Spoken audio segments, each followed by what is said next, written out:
Chennai to Chidambaram with just 24 ஹவர்ஸில் cover பண்ண முடிஞ்ச ஒரு 2 தரமான இடத்த பற்றி எந்த வீடியோவில் பார்க்க போகிறோம். அதுக்கு முன்னாடி என் வீடியோ நீங்கள் ஃபஸ்ட் டைம் பார்க்குறீங்கன்னா மறக்காமல் லைக் பண்ணுங்கள், கமெண்ட் பண்ணுங்கள் அண்ட் சப்ஸ்கிரைப் பண்ணிக்கோங்க.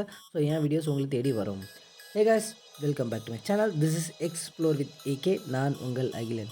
ஸோ இந்த தடவை பார்த்தீங்கன்னா நான் வந்து சென்னை டு சிதம்பரம் வந்து பஸ்ஸில் ட்ராவல் பண்ண முடிவு பண்ணி போயிட்டேன். சென்னை டு சிதம்பரம் உங்களுக்கு டிக்கெட் ப்ரைஸ் பார்த்தீங்கன்னா 190 ருபீஸ். இந்த ட்ராவலோட டைமிங் பார்த்தீங்கன்னா ஜஸ்ட் ஒரு 5 ஹவர்ஸ் உங்களுக்கு இருக்கும். ஸோ நீங்கள் நைட் டைமில் கிளம்புற மாதிரி கிளம்பிங்கன்னா உங்களுக்கு ரொம்ப யூஸ்ஃபுல்லாக இருக்கும்னு நினைக்கிறேன். ஏன்னா மார்னிங்கில் போனீங்கன்னா போர் அடிச்சு தள்ளுறோங்க.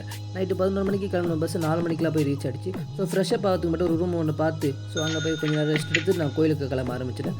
ஜஸ்ட் ஒரு 5 மினிட்ஸ் வாக்கிங்லேயே நான் கோயிலுக்கு போய் சேர்ந்துட்டுங்க. கோயில் வெளில வந்து பார்க்கும்போது ரொம்ப சாதாரணமாகவும் சாந்தமாக தான் இருந்துச்சு. ஆனால் உள்ளே போக போக தாங்க தெரிஞ்சுது எர்த்ஸ் ஜியோ மேக்னெட்டிக் சென்டர்னு அழைக்கப்படுற இந்த கோவில் வந்து பார்த்திங்கன்னா ரொம்ப விசேஷமாக இருக்குது. இந்த கோவிலில் சிவன் சன்னதியும் விஷ்ணு சன்னதி ரெண்டுமே இருக்குது.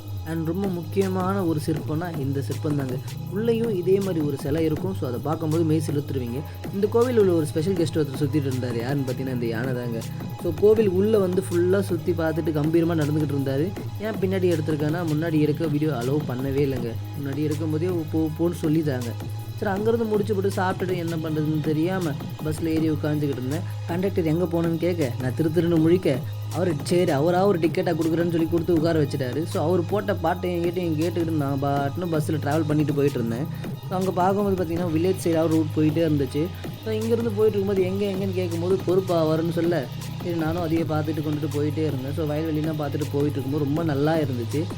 நம்ம வந்திருக்க செகண்ட் ஸ்பாட் பார்த்தீங்கன்னா world's second largest mangrove forest அதாங்க பிச்சாவரம். ஸோ நம்ம இந்தியாவில் இருக்க நம்ம தமிழ்நாட்டில் இருக்க இந்த பிச்சாவரம் தாங்க உலகத்துடைய 2வது மிகப்பெரிய மேங்க்ரோவ் ஃபாரஸ்ட். ஸோ இப்போ ரேட்லாம் கொஞ்சம் மாற்றிருக்காங்க. இது தமிழ்நாடு டூரிசம் கீழே தான் வருது. நீங்கள் ஃப்ரெண்ட்ஸாக ஃபேமிலியாக வந்து உங்களுக்கு ரொம்ப யூஸ்ஃபுல்லாக இருக்கும். நான் தனியாக வந்தீங்கன்னா ஆள் கிடைக்க மாட்டாங்க. நான் ரொம்ப நேரமாக தேடி கிடந்து கிடைக்கவே இல்லை. அதுக்கப்புறம் ஒரு ஃபேமிலி வந்தாங்க. ஸோ அவங்க கூட தான் நான் ட்ராவல் பண்ணிகிட்டு இருந்தேன். ஸோ தனிமையாக போகிற மாதிரி இருந்தாலும் ஒரு மாதிரி சந்தோஷமாக தாங்க இருந்துச்சு. இந்த பேக் வாட்டரில் நம்ம ட்ராவல் பண்ணும்போது உள்ளே சூப்பராக இருக்குங்க. இங்கே பார்க்கும்போது ரொம்ப சாதமாகவும் நார்மலாகவும் இருக்க மாதிரி இருக்குது. ஆனால் உள்ளே போக போக இன்னும் சூப்பராக இருந்துச்சுங்க. ரொம்ப கிட்டக்க கூட்டிகிட்டு போயெல்லாம் இருந்தாங்க. அங்கேருந்து நான் ஓட்டிகிட்டு போக போக போக போக பார்த்தீங்கன்னா உங்களுக்கு 2 பக்கமும் உங்களுக்கு க்ளோஸ் ஆகிடும். ஸோ இந்த வீடியோவை பார்க்குற மாதிரி இல்லை, உள்ளே நேரில் பார்க்கும்போது இன்னும் உங்களுக்கு அழகாக இருக்கும். நீங்கள் அதை நேரில் எக்ஸ்பீரியன்ஸ் பண்ணி பார்த்தா தான் உங்களுக்கு அது உங்களுக்கு புரியுங்க. நான் போன இந்த ரைட்டில் பார்த்தீங்கன்னா அரௌண்ட் 1 கிலோமீட்டர் வந்து நம்மளை வந்து கவர் பண்ணுவாங்க. ஸோ அதுக்கு வந்து 500 ருபீஸ் சார்ஜ் பண்ணுவாங்க. ஸோ அது வந்து 4 பேர் கணக்கு. நீங்கள் ஒரு ஆளாக போனாலும் 500 ரூபா தான், 4 பேர் போனாலும் 500 ரூபா தான். ஸோ அந்த மாதிரி கணக்கில் வரும். நான் அந்த போட்டில் தாங்க நான் ட்ராவல் பண்ணேன். ஸோ இதுலேருந்து இங்கே போகும்போது அவர் சொந்த கதை சோகங்கள்லாம் சொல்ல ஆரம்பிச்சிட்டாரு. அதோட இந்த காட்டை பற்றியும் இந்த இடத்த பற்றியும் நல்லா சொல்லிக்கிட்டு இருந்தார். அதையெல்லாம் பார்த்துட்டு திரும்ப போனாக்கா நான் வந்த பஸ் திரும்ப வந்துருச்சுங்க. ஸோ அதிலே ஏறி உட்காந்துட்டு ட்ராவல் பண்ண ஆரம்பிச்சிட்டேன். அங்கேருந்து திரும்ப போகிறதுக்கு எனக்கு அதே 190 ருபீஸ் அங்கே ட்ராவல் கொஞ்சம் அமௌண்ட் ஆச்சு. லஞ்சை முடிச்சுட்டு அங்கேருந்து 1 o'clock பஸ் ஏறினேன். சென்னைக்கு வந்து பார்த்திங்கன்னா 6:30க்கெலாம் வந்து ரீச் ஆகிட்டேன் நான். இந்த ட்ரிப்போட ஓவரால் காஸ்ட் பார்த்தீங்கன்னா எனக்கு 700 முடிஞ்சிச்சு இன்க்ளூடிங் ஃபுட்.